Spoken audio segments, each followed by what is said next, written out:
வணக்கம். இது சமையல் சிங்கப்பூர். இன்றைக்கி நம்ம முளைக்கீரை மசியல் எப்படி செய்கிறதுன்னு பார்ப்போம்.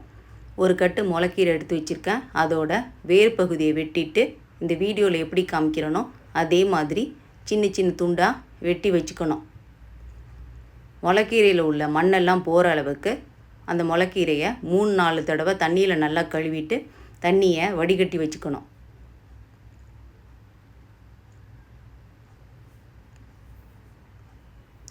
ஒரு பாத்திரத்தை அடுப்பில் வச்சுட்டு எண்ணெய் எதுவும் ஊற்றாமல் முளைக்கீரையை போட்டுக்கணும். 15 சின்ன வெங்காயம் சின்ன சின்ன துண்டாக வெட்டி வச்சுருக்கேன், அதை போட்டுக்கணும். சின்ன வெங்காயத்துக்கு பதில் ஒரு பெரிய வெங்காயத்தையும் சின்ன சின்ன துண்டாக வெட்டி போட்டுக்கலாம்.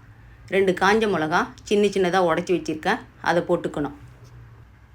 1/4 கப்பு அல்லது ஒரு கைப்பிடி அளவு பைத்தம்பருப்பு எடுத்துகிட்டு அதை 3 தடவை தண்ணியில் நல்லா கழுவிட்டு அந்த தண்ணியை வடிகட்டிட்டு திரும்பவும் பருப்பு மூழ்கிற அளவுக்கு தண்ணி ஊற்றி பருப்பை சாதாரணமான பாத்திரத்தில் வேக வச்சுக்கணும். ப்ரெஷர் குக்கரில் வேக வைக்கக்கூடாது. ப்ரெஷர் குக்கரில் வேக வச்சா பருப்பு ரொம்ப குழஞ்சிடும். அப்புறம் முளைக்கீரை மசியல் டேஸ்ட்டு வேறு மாதிரி இருக்கும்.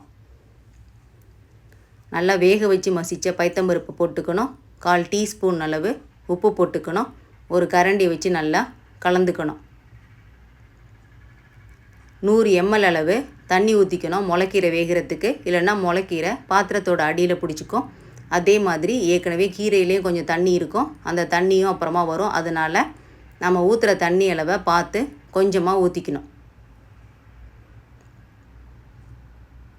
இப்போ முளைக்கீரை நல்லா வெந்துக்கிட்டு இருக்குது.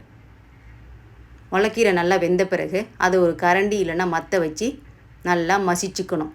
அதனால தான் முளைக்கீரை வெட்டும்போதே அதை சின்ன சின்ன துண்டாக வெட்டிக்கிட்டோம்னா அது சீக்கிரமாக வேகும்.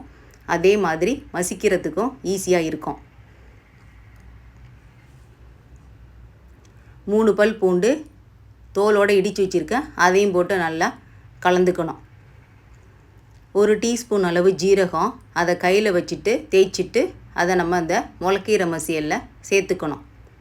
ஜீரகம் போட்ட பிறகு முளைக்கீரை மசியல் ஒரு 2 நிமிஷம் அடுப்பில் இருந்தால் போதும். அதுக்கப்புறம் நம்ம அடுப்பை ஆஃப் பண்ணி வச்சிடலாம்.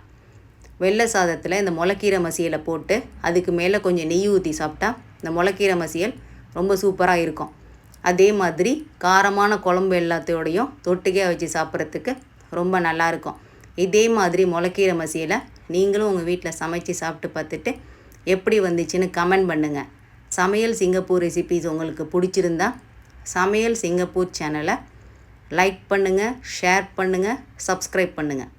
இதுவரைக்கும் பார்த்தவங்க எல்லாருக்கும் நன்றி, வணக்கம்.